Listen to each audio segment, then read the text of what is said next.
All right, for more on this, we are joined by Colonel David B. DeRoche, who's a retired professor, Near East South Asia Center for Strategic Studies, National Defense University. He's joining us from Washington, D.C. Colonel, always a pleasure speaking with you. I wanted to, get your thoughts on this. Now, of course, the past few days, given the events we've seen between Hezbollah and Israel, and it's not as if things have not been brewing. They've been on the boil ever since October 7th last year towards the north of Israel, and both have warned each other. Israel has warned Lebanon, and of course Hezbollah has warned Israel as well. How imminent is the threat of an all-out war, and how important is the role of the US at the moment to bring any kind of peace, because any kind of talks on diplomacy have failed to bring peace between Israel and Hamas, at least in Gaza? Well, I think the United States views the confrontation with Hezbollah as different from the confrontation with Hamas. The issue in Hamas that the United States has with Israel is the amount of civilian casualties that are being inflicted in the Gaza Strip. With Hezbollah, that organization is viewed as an Iranian organization within the Lebanese state that has subverted the Lebanese state. And there's not any sympathy for it at the moment, although there would be, I imagine, if there were a large number of Lebanese civilian casualties, which, given that Hezbollah's infrastructure is, their weapons are distributed in among the civilian population, that's a distinct possibility. The other issue is Israel has been targeting Hamas leadership. They've killed about Hezbollah leadership, about 348 Hezbollah leaders since October 7th. That's clearly not been enough to deter Hezbollah. But I think that given the amount of rocket attacks into northern Israel is essentially uninhabitable. So I think that once the Gaza war is done, Israel is going to have to do something to deter Hezbollah. They cannot allow this sort of thing to just go and become the norm. Right, Colonel Roches, of course, Israel and Hezbollah, both of them have said that they are ready for an all-out war. I want to ask you, what is the red line here? What is the threshold, if crossed, would mean that both the sides, both the warring sides, are now out on an all-out war? And what perhaps does it mean for Israel? Like you mentioned, that Israel is already battling the Hamas militants in Gaza.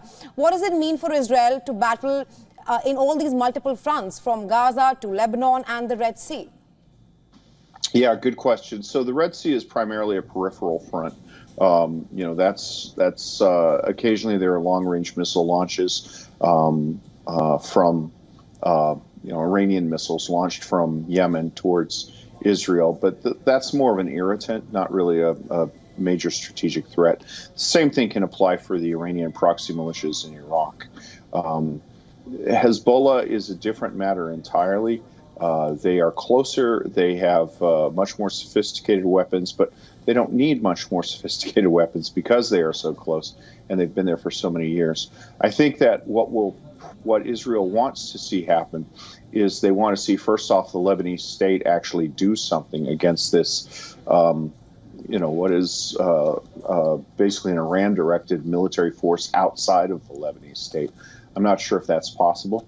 I think that they have confidence once major military operations cease in Gaza that they will be able to hold off the other threats from Yemen and Iraq and focus on Hezbollah. But they probably don't have the resources to do a full-scale land invasion.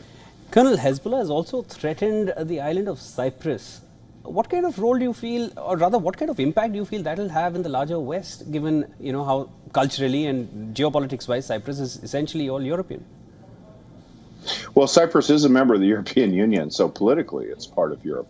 I think that that's probably a strategic mistake on Hezbollah's part. I think that if you're a country like Greece or Italy, you look at that and you say, in 20 years, right now Hezbollah probably has the ability to attack Cyprus with missiles, and certainly with undercover operatives. In 10, 15, 20 years, they can threaten us. So I think it really works against their interests in Western Europe.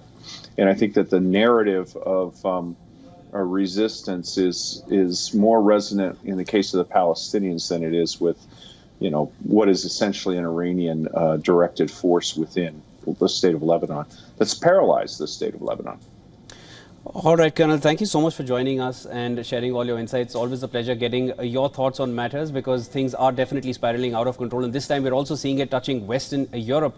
And of course, we are going to be tracking that closely right here on WION World is One. Thank you so much for making time for us. Thank you.